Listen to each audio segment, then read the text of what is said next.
Nga mbështetje plot në një kthes të papritur. Çfarë ndodhi mes Osmanit dhe Kurtit? Pas mandatit 5 vjeçar, Vjosa Osmani dha intervistën e parë në Presing, ku foli hapur për raportet me Albin Kurtin dhe kthesën për mandatin e dytë. Ajo tha se nuk ishte kërkuar asnjëherë pozitë politike dhe se iniciativa për presidentën kishte ardhur nga vetë Kurti. Unë kur nuk i kam kërkuar asnjë pozitë lëvizjes vetëvendosje e as kryeministrit. Në 2021 ai ka hapur temën e presidentës dhe tash e ka hapur këtë temë, tha ajo.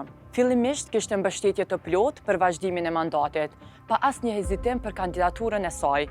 Por, sipas saj, më pas gjithçka ndryshoi. Dikur në dhjetor dhe janar, Kurti më ka thënë se ka mbështetjen e tij dhe më pas gjithçka ka ndryshuar. Në asnjë moment nuk ka pasur hezitim kandidaturën time. Osmani foli edhe për raportin personal me Kurtin, duke theksuar një kthes të fortë. Ajo kujtoi se dikur e kishte mbështetur atë në momentet më të vështira, ndërsa tani situata ishte përmbysur. Unë kam mbrojtur kryeministrin Kurti kur të gjithë kanë qenë kundër tij, kur të gjithë donin ta rrëzonin, kurse ai më rrëzoi mua kur të gjithë më kërkonin presidente. E shihni dallimin këtu.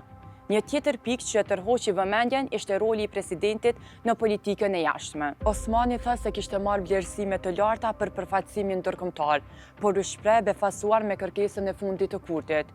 Unë kam marrë vetëm vlerësime të larta për përfaqësime jashtë vendit. Për mua ka qenë befasuese qëndrimi i tij i fundit që e do një president që nuk merret me politikë të jashtme. Sipas saj, ky ishte një qëndrim i thënë drejt për drejt nga Kurti. Nuk është se ka pas ndonjë vërejtje specifike, përveç se po i duhej një president që nuk merret fare me politikë të jashtme.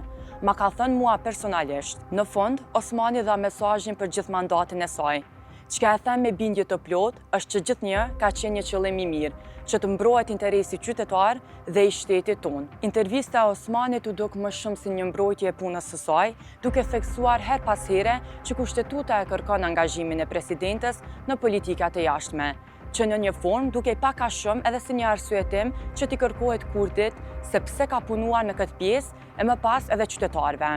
Një gabim tjetër që Osmani e bëri edhe në këtë intervistë është të tregonte se e kishte mbrojtur vazhdimisht kryeministrin Kurti. E madje i kishte bërë punës se si kanë shkuar atij për shtati, politikisht në politikën e brendshme, pavarësisht që figura e presidentës duhet të jetë unifikuese. Në këtë kontekst, po duket më shumë si arsyetim për Kurtin, sepse kanë punuar në politikën e jashtme dhe sërish arsyetim për qytetarët se ajo ka mbrojtur vazhdimisht Kurtin, por është ai që ja ktheu shpinën. Përse e shihni ju këtë raport mes Osmanit dhe Kurtit, na tregoni mendimin tuaj në komente.